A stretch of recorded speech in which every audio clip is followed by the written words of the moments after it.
In a previous video, we looked at what the Christian church is and where the Christian church is. This lesson is about the mission of the church. A good place to start is with the word mission itself. It's an English word taken straight out of Latin. It's a word that means to send. In Latin, mittere means to send. Missio is the mission on which a person is sent. When you're on a mission, you're not doing your own thing. You're carrying out an assignment given to you by someone else, and you're carrying it out on their authority. On the day Jesus rose from the dead, he used the language of sending or of mission with his disciples. In John chapter 20, Jesus appears to his disciples for the first time since his resurrection, and he says to them, "Peace be with you. As the Father has sent me, I am sending you." And with that, he breathed on them and said, "Receive the Holy Spirit. If you forgive anyone's sins, their sins are forgiven. If you do not forgive them, they are not forgiven." Now notice that Jesus isn't sending his disciples to carry out some little side job for him. The Christian's mission is actually God's mission. As the Father has sent me. It reminds us of something Jesus said earlier in John's gospel. For God so loved the world that he gave his one and only Son.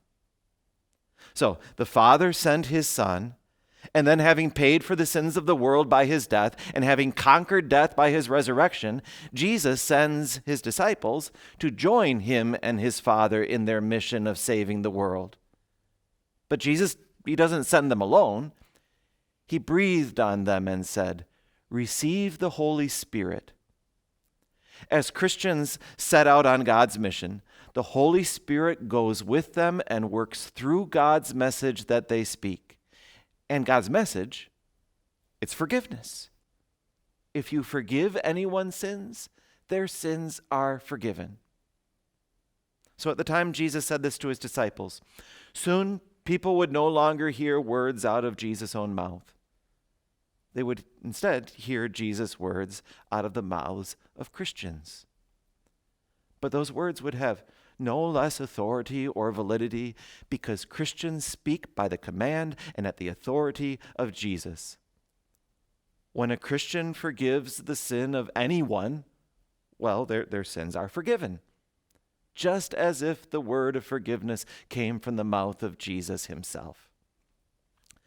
Now, this wasn't the first time that Jesus said something like this to his disciples. He had this famous exchange with them as the time was drawing near for him to die on the cross. Matthew chapter 16. When Jesus came to the region of Caesarea Philippi, he asked his disciples, "Who do people say the Son of Man is?" They replied, "Some say John the Baptist, others say Elijah, and still others Jeremiah or one of the prophets." "But what about you?" he asked. "Who do you say I am?" Simon Peter answered, "You are the Messiah, the Son of the living God." Jesus replied, "Blessed are you, Simon, son of Jonah, for this was not revealed to you by flesh and blood, but by my Father in heaven. And I tell you that you are Peter, and on this rock I will build my church, and the gates of Hades will not overcome it. I will give you the keys of the kingdom of heaven. Whatever you bind on earth will be bound in heaven, and whatever you loose on earth will be loosed in heaven." So even after years of preaching and teaching and miracles, still so many people had misconceptions about who Jesus was.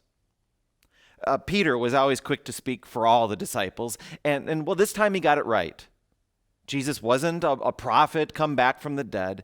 He was the Son of the living God, the Messiah God had been promising ever since the Garden of Eden. Peter didn't come up with that on his own. Jesus says it was revealed to him by his Father in heaven. So then Jesus takes advantage of this opportunity to give his disciples a promise and to send his disciples on a mission. In doing so, he makes a play on words with the name Peter. Peter's given name was Simon, but Jesus had given him the nickname Peter, which means rock. So here's Jesus' promise, together with a play on words. Jesus would build his church on the rock, or Petra, that Peter, or Petrus, had just confessed.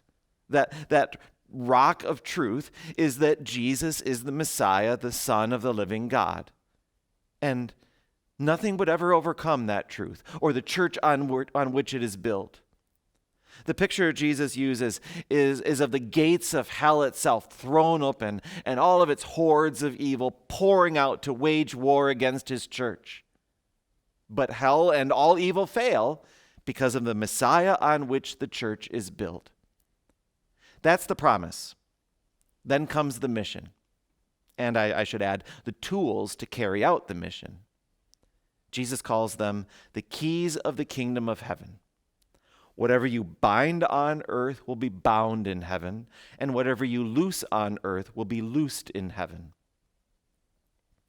Binding and loosing describe what the keys of the kingdom of heaven do. So picture a person in chains. The keys of the kingdom of heaven can be used to unlock or loose the chains. The same keys can also be used to lock the chains or bind the person. Jesus is using the same picture language. He's using this picture language to say the same thing he would later say to his disciples after he rose from the dead. We already heard it. If you forgive anyone's sins, their sins are forgiven. That's the same as loosing a person from the chains. And if you do not forgive them, they are not forgiven. That's the same as binding the person in the chains. And again, Christians do that with the authority of God himself because God sends them on the mission.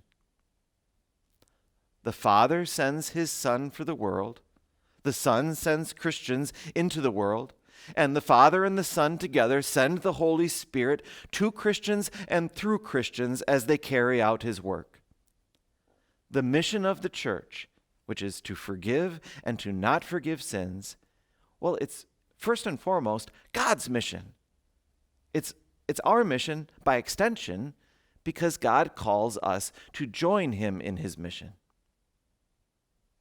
Now you may be wondering, why would God ever want a Christian to not forgive someone?